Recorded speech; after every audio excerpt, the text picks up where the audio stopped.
우리 좌우 옆 사람들과 함께 우리 메리 크리스마스 한번 우리 축하하십시다. 메리 크리스마스. 주님의 축복이 임하시기를 원합니다. 메리 크리스마스. 네. 네. 오늘 이렇게 연합 예배로 드리게 되어서 감사합니다. 은혜가 됩니다. 여러분, 성탄절 우리 하나님께서 우리 인류에게 가장 큰 선물을 주신 날입니다. 가장 큰 선물은 곧 하나님의 아들 예수님을 우리에게 선물로 주셨습니다. 그래서 우리 교회에서도 여러분에게 오늘 큰 선물을 마련했습니다. 여러분 교회 오실 때 가장 큰 선물이 뭔 것 같아요? 교회 오셨을 때 가장 큰 선물은 뭐냐? 은혜로운 말씀을 받는 게 가장 큰 선물이죠. 아멘. 되게 썰렁하시네. 말씀을 은혜롭게 받을 때 그것이 바로 가장 큰 선물인 줄로 믿습니다. 뭐 다른 거는 다 세상에서 다 얻을 수 있어요. 근데 정말 하나님의 은혜로운 말씀은 교회에서 우리가 말씀을 통해서 받게 되는 것이죠. 가장 큰 선물입니다. 그래서 오늘은 우리 다 연합 예배를 드려서 우리 주일학교 그리고 유스그룹 그리고 청년부 다 우리 전도사님들도 함께 예배를 드리십니다. 그래서 우리 전도사님들이 다 말씀을 다 오늘 본문 말씀을 가지고 짧게 준비했습니다.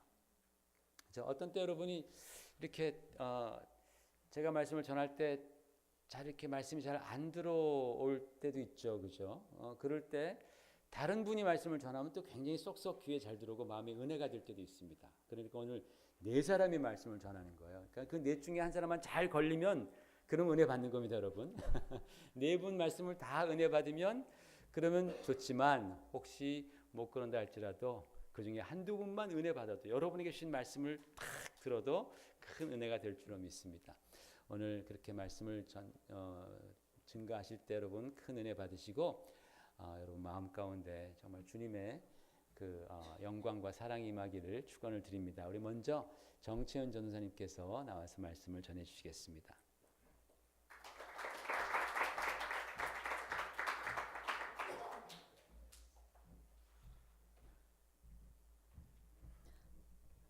메리 크리스마스. 저는 주일학교 전도사 정채윤입니다. 반갑습니다. 네, 어른 예배 때는 제가 여러분들을 뵙지 못하고 저희 주일학교와 같이 있어서 저의 얼굴을 잘 모르시는 분도 여기 계실 줄로 믿습니다. 오늘 말씀을 전할 텐데요. 오늘 말씀은 Jesus the Greatest Gift라는 말씀으로 여러분과 나누려고 합니다. 제가 며칠 전에 쇼핑을 하기 위해서 쇼핑몰에 잠깐 갔었습니다. 근데 시즌이어서 그런지 차들이 이렇게 저 스크린에 이게 안 보이는데 자꾸 막 자꾸 돌아다니네. 네, 죄송합니다. 예.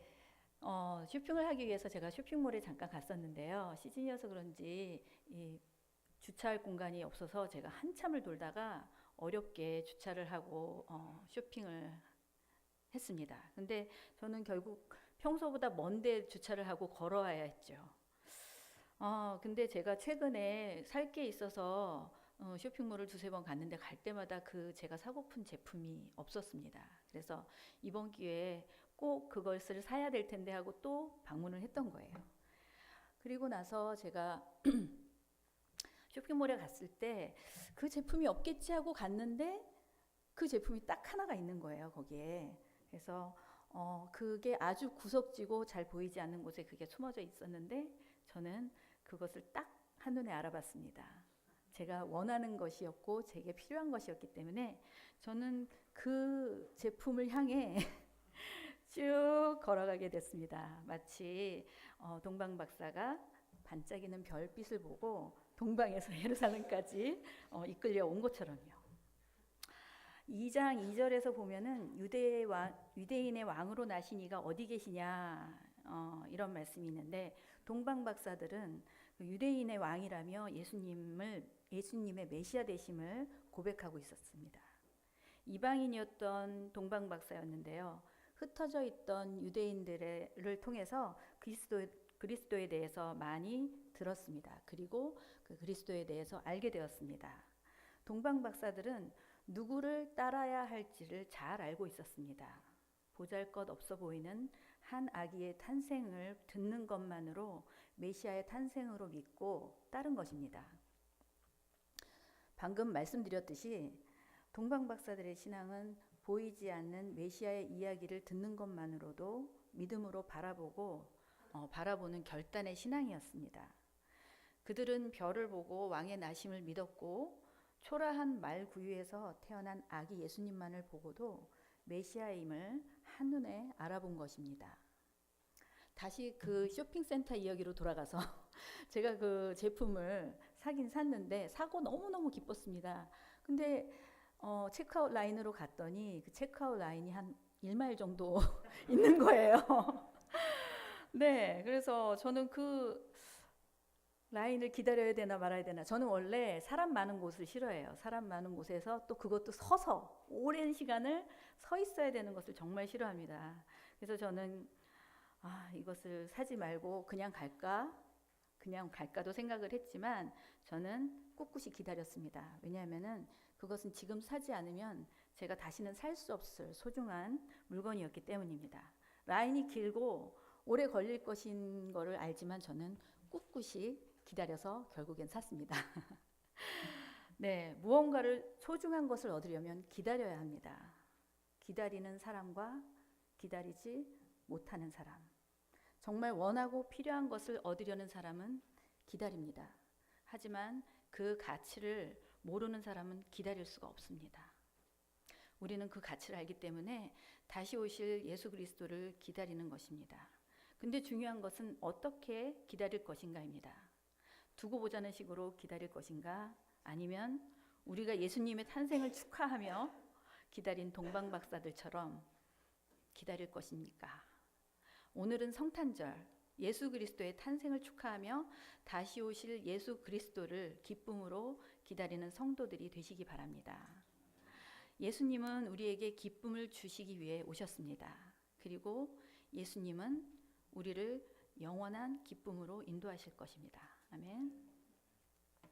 동방 박사는 아기 예수께 경배하였다고 했습니다. 2장 2절에서 우리가 동방에서 그의 별을 보고 그에게 경배하러 왔노라 라는 말씀이 있습니다.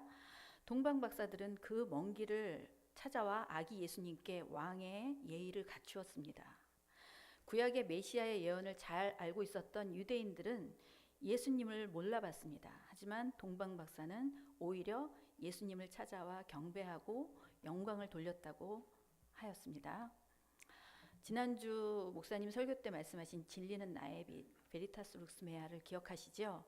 예의를 갖춘 동방 박사들과 아기 예수를 살해하려 했던 헤롯 왕은 진리를 알고 모르는 차이가 있었습니다. 진리를 깨닫지 못한 헤롯 왕은 성경은 알지만 메시아가 나셨다는 소식을 듣고도 하나님을 경외하지 않았습니다. 진리를 깨달은 동방 박사는 성경을 지식적으로는 알지 못하지만 메시아의 소식을 듣고 하나님을 경외하였습니다. 헤롯 왕과 동방 박사, 이들은 둘 다 예수께서 특별한 왕으로 오셨다는 것을 깨달았지만 한쪽은 경배자로 한쪽은 살해자로 나뉘어졌습니다. 헤롯 왕은 진리를 보고도 믿지 못하였기 때문입니다. 우리 모두 지혜로운 동방 박사들처럼 진리를 나의 빛으로 삼으시는 여러분이 되시기 바랍니다. 말씀을 맺겠습니다. 저는 이번 말씀을 준비하면서 선교사님들이 떠올랐습니다. 아시다시피 지금 이 순간에도 각 나라에서 하나님의 신실한 종들이 여러 종족을 향해 주님을 전하며 사역하고 있습니다. 지금 이 시대에도 동방 박사들 같이 열방을 향해 깃발 드신 하나님의 숨은 종들이 있습니다. 오늘 말씀에서 동방 박사들처럼 하나님의 은혜는 시간과 장소, 인종, 언어 그 어떠한 제약도 받지 않습니다. 가장 어두웠던 시절 하나님께서는 하늘에 밝은 별을 띄워 이방인이었던 동방 박사들로 하나님께 그리고 예수 그리스도를 찾아 나서게 하셨습니다. 그리고 우리 모두에게 가장 귀한 선물인 예수 그리스도를 보내주셨습니다. 하나님께서는 죄에 빠져 죽어가는 우리를 절대 포기하지 않으십니다. 그러므로 생명의 복음, 소망의 복된 소식을 포기하지 말고 전하시는 여러분들이 되시기 바랍니다. 이 시대의 동방박사들이 되어 예수 그리스도의 구주 되심을 세상 널리 선포하는 저와 여러분 되시기를 바랍니다. 감사합니다.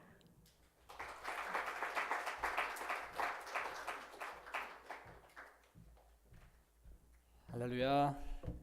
앞에 분이 너무 잘하시면 뒤에 사람이 부담이 되죠. 하지만 저는 2번 타자기 때문에 번트라도 친다는 심정으로 전하도록 하겠습니다. 한 달 전에 미국에서 대선이 있었습니다. 다들 아시죠?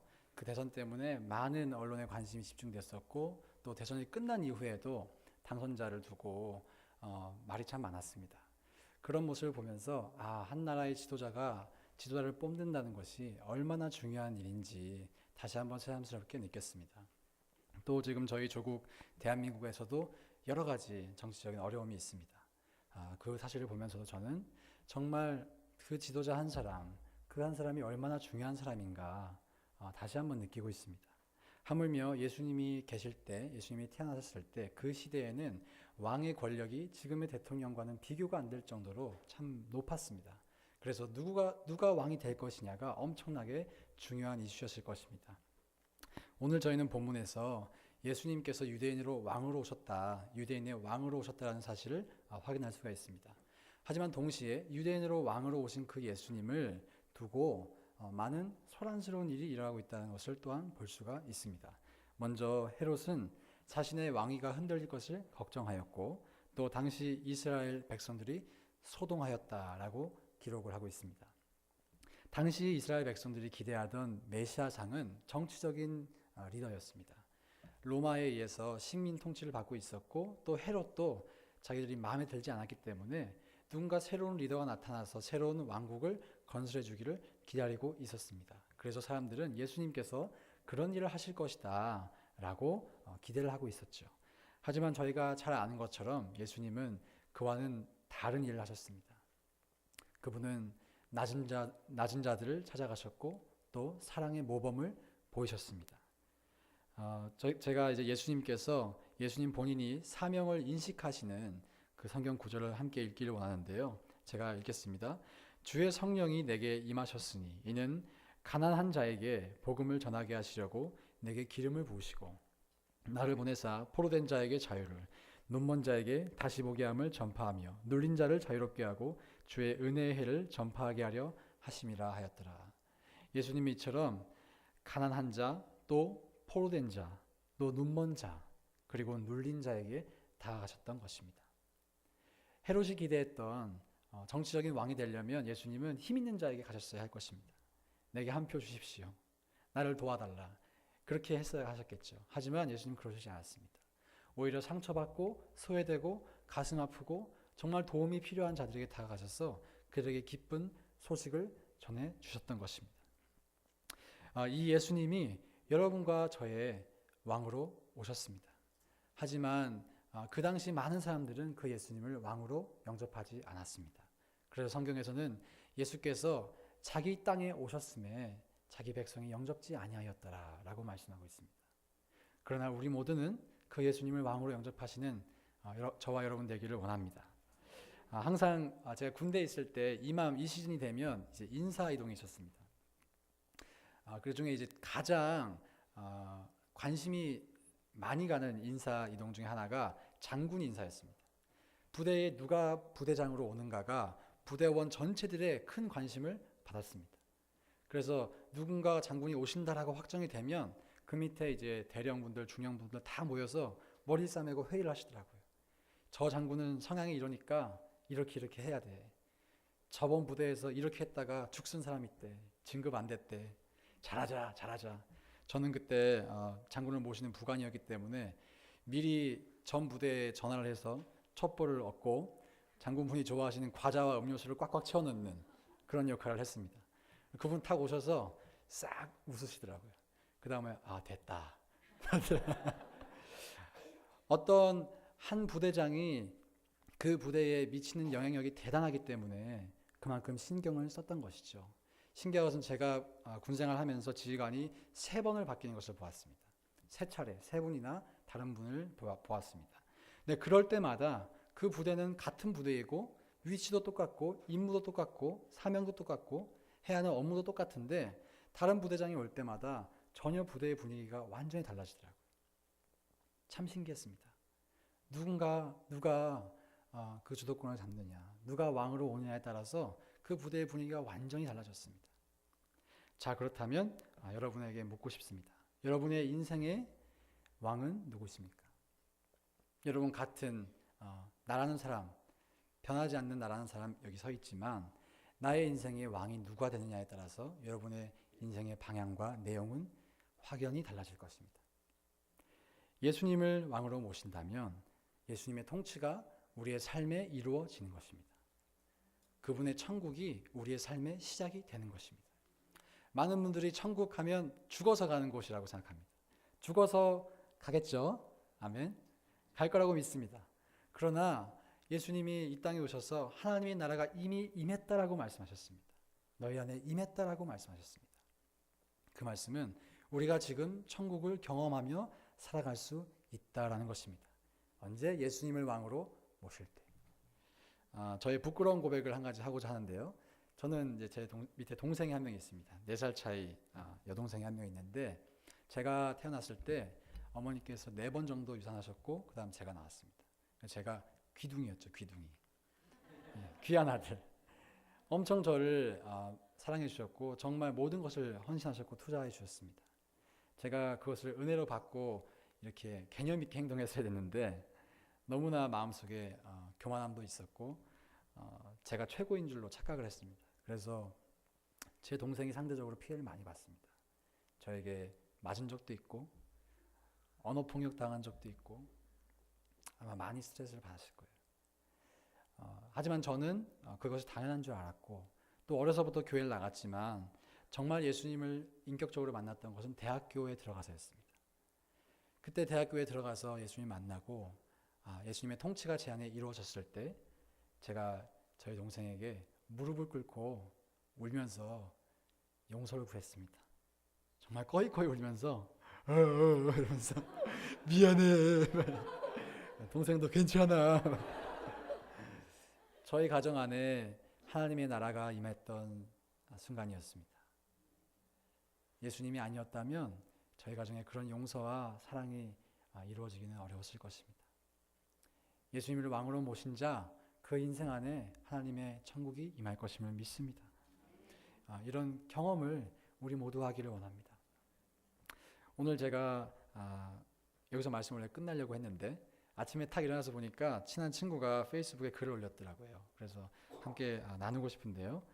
제가 읽겠습니다.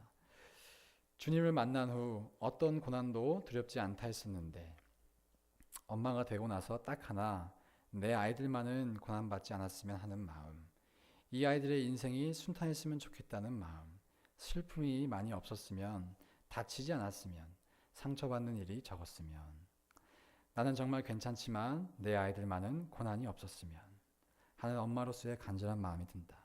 너무 사랑하기 때문에, 너무 소중하기 때문에. 하나님께서 독생자 예수님을 이 땅에 보내셨을 땐 어떤 마음이셨을까? 하나뿐인 아들, 사랑하는 예수님을 고난받는 것을 다 아시면서 보내셨을 때에 요즘 따라 많이 느낀다. 하나님이 예수님을 우리에게 보내주신 것은 정말 모든 것을 우리에게 주신 것임을. 저희 와이프가 썼습니다. 저 잘 동안 썼더라고요. 여러분, 성탄의 의미가 하나님의 사랑인 줄로 믿습니다. 우리가 그 하나님께 예수님을 보내달라고 먼저 요청하지 않았죠. 사실 우리가 정말 그 예수님이 필요한데 정말 우리가 어둠 속에 매여있고 그 예수님이 필요해서 요청해야 함에도 불구하고 우리는 그분이 필요한 분인 줄도 몰랐습니다. 하지만 예수님은, 하나님은 그 아들을 보내셨고 예수님은 우리를 위해 십자가를 지셨습니다. 우리가 이 성탄의 의미, 이 사랑을 기억했으면 좋겠습니다. 제 어린 시절 성탄에 대한 기억 2가지가 떠오른다면 한 가지는 나홀로 집에였고 매년 MBC에서 틀어줬거든요. 또 한 가지는 레고였습니다. 레고가 비싸서 성탄절에만 사주시더라고요. 예수님은 없었습니다. 오늘 우리가 많은 행사를 준비했고 또 성탄이기 때문에 여러 가지 참 분주한 일들이 많이 있습니다. 그러나 이 모든 것 중에 정말 그 예수님을 보내주신 그 하나님의 사랑, 그 하나님의 마음을 우리 마음속에 간직하는 귀한 성탄 되시기를 바랍니다. 감사합니다.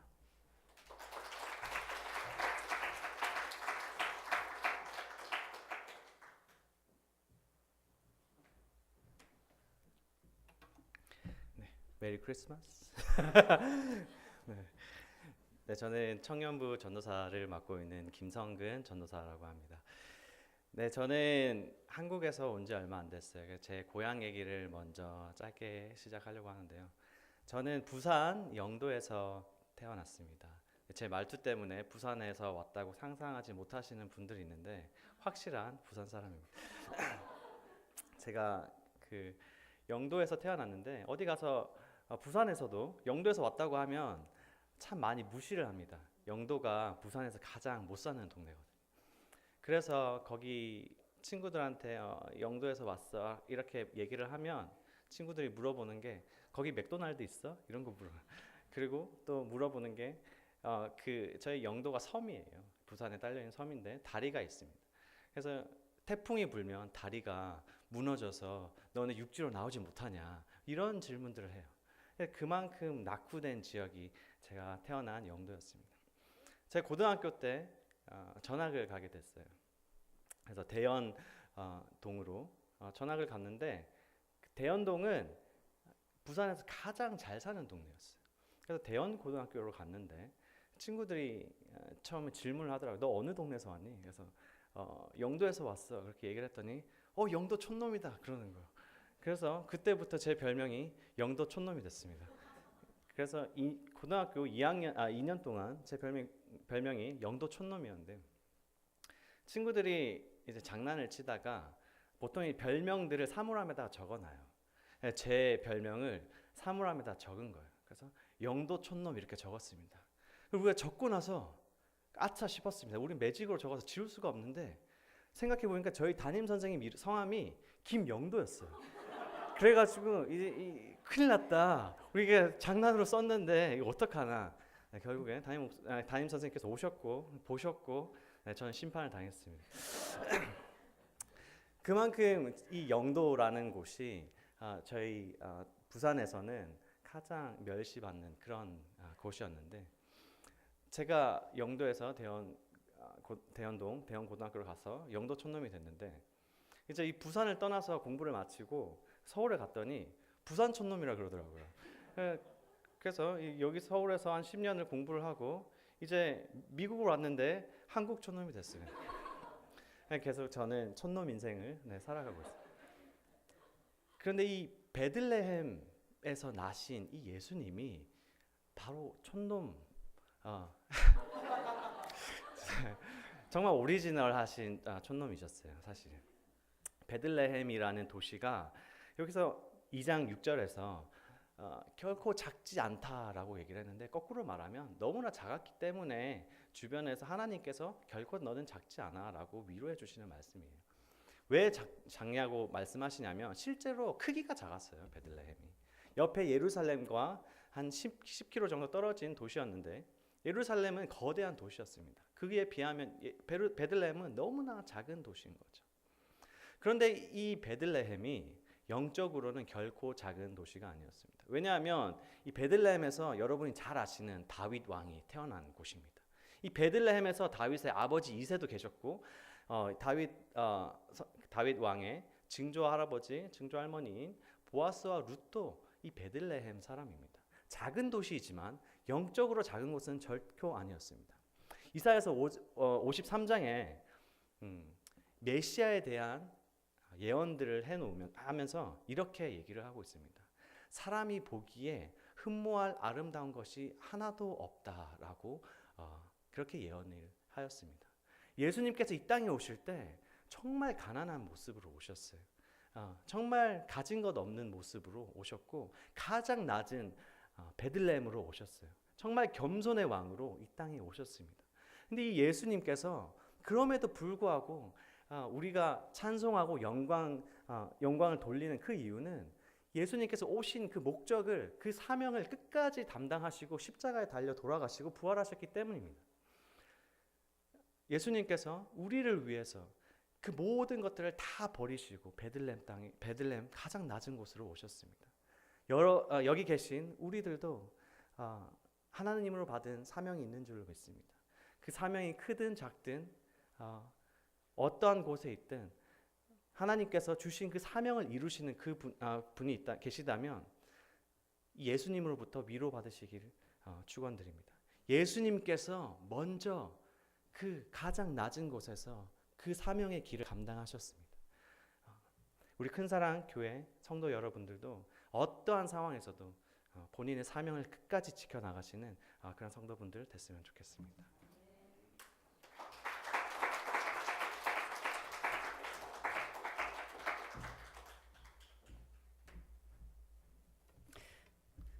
우리 세 분의 말씀을 들으면서 참 큰 은혜를 받았습니다. 갑자기 설교를 들으면서 은퇴의 압력을 느꼈습니다. 은퇴하기 너무 나이가 안 돼가지고 명퇴를 해야 되겠다. 참 큰 은혜를 세 번을 받았는데 가치 있는 것을 얻기 위해서 기다림이 중요하다라는 말씀. 또 기다리는 것도 기다림 나름이다. 내가 어떻게 기다리느냐에 따라서 정말 거기서 바로 우리의 영적인 수준이 결정된다라는 것이죠. 우리가 주님 다시 오실 것을 기다립니다. 앞으로 주님 다시 오실 것입니다. 그 다시 오실 주님을 우리가 정말 사모하면서 능동적이고 그리고 헌신하고 또 고난도 우리가 장차올 영광과 비교해 정말 그 지금 현재의 고난은 장차올 영광과 비교할 수 없다고 말씀하시지 않습니까? 그래서 정말 그런 고난도 우리가 감당해 나아가면서 우리가 기다리자. 우리들에게 정말 꼭 부합하는 말씀이라고 믿습니다. 또 우리 전도사님 말씀을 통해서 정말 우리 안에 왕으로 오신 주님, 누가 나의 주인이시냐에 따라서 우리의 인생이 변한다. 우리의 삶의 질이 변한다. 우리의 인생의 분위기가 변한다. 귀한 말씀을 들었습니다. 사실 유대 왕 그 당시 헤롯은 예수님께서 오셨다라는 소식을 듣고 막 가슴이 철렁했었죠. 혹시 우리도 우리 인생의 주인으로 주님께서 오셨다라는 그 소식에, 그래서 네 거 다 내놔라, 내가 너를 통치하겠다라는 소식에 우리도 혹시 가슴이 철렁하지는 않는지요. 그러나 감사하게도 우리 주님은 평화의 왕으로 오셨습니다. 의의 왕으로 오셨습니다. 우리 자신 바라보면 정말 우리의 삶 가운데 나의 불의와 나의 죄악으로 말미암아 얼마나 많은 문제들이 얽히고 설키고 있습니까? 주님께서 내 인생에 진정으로 평화의 왕, 의의 왕, 진리의 왕으로 오신다면, 그리고 우리의 어두움을 주님께서 비춰주신다면 얼마나 좋겠습니까? 바로 이 성탄에 그러한 주님의 은혜가 우리에게 임하시기를 부탁을 드립니다. 그리고 우리 마지막 말씀은 사명 받은 대로 순종하며 살면 그러면 그것이 귀한 인생이다. 하나님 보시기에 귀한 인생이다. 참 은혜가 되고 힘이 되는 영도 촌놈의 귀한 은혜의 말씀이었습니다. 우리 이제 하늘나라 가면 우리 또 이제 지구 촌놈 왔다고 이제 또 막 그죠 반응해 주실 거예요. 그래서 여러분 우리는 살아가면서 인간적인 사람의 어떤 그 평가로 우리가 웃고 울고 하지 말자라는 것이죠. 사람의 평가는 사람에 따라 다 변화합니다. 정말 우리가 두려워할 것은 하나님께서 내 인생을 어떻게 평가하시느냐, 이거 아니겠어요, 그렇죠?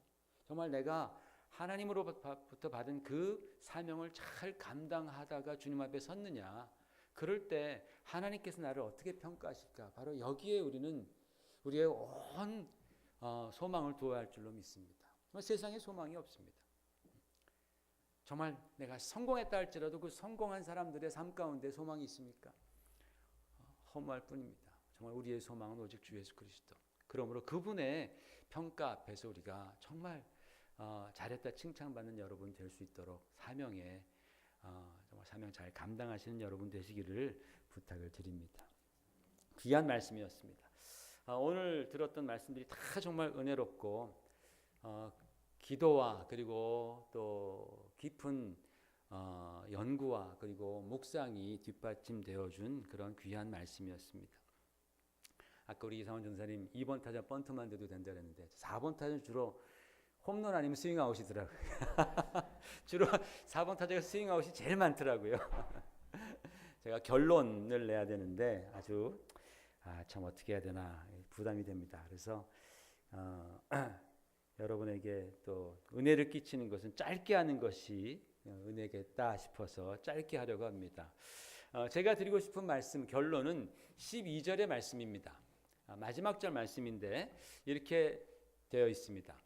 그들은 꿈에 곧 동방 박사들은 꿈에 헤롯에게로 돌아가지 말라 지시함을 받아 다른 길로 고국에 돌아가니라 그랬습니다. 그들은 꿈에 헤롯에게로 돌아가지 말라 지시함을 받아 하나님이 계시를 하신 것이죠. 그렇죠? 그 계시를 받아서 다른 길로 고국에 돌아가니라 그랬습니다. 사랑하는 성도 여러분, 정말 아무리 긴 기다림 속에서 주님을 찾아왔고 많은 그런 노력 끝에 주님을 찾아왔고 또 아무리 정말 자기 인생에서 자신이 왕됨을 포기하고 우리 주님을 나의 왕으로 섬겼어도 그리고 또 아무리 우리가 받은 사명대로 우리가 살아왔다 할지라도 만약에 이 동방 박사들이 헤롯에게로 다시 돌아갔더라면 어떻게 됐겠습니까? 그들이 다시 헤롯에게로 돌아갔더라면 그들의 그 모든 은혜와 노력과 헌신과 결단과 이런 모든 것들이 다 무슨 소용이 있었겠습니까?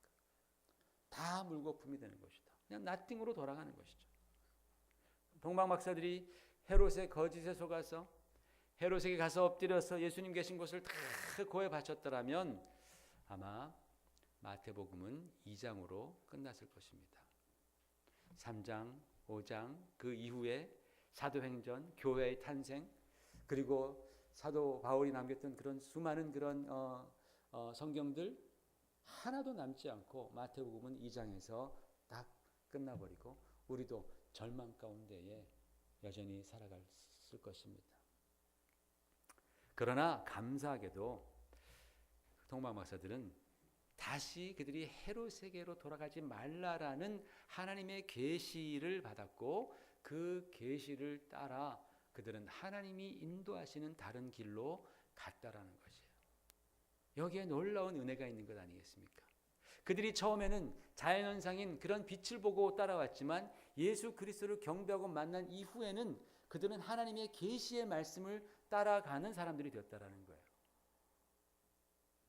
그 계시의 말씀, 진리의 말씀이죠. 곧 하나님의 말씀, 이 하나님의 성경 말씀이 계시의 말씀 아닙니까? 이 말씀을 따라 그들이 갔을 때에 마태복음 3장이 생겼습니다. 예수님께서 산상수훈을 말씀하신 마태복음 5장이 생겨났습니다. 그리고 성령이 임하시고 초대교회가 강력하게 태동했습니다.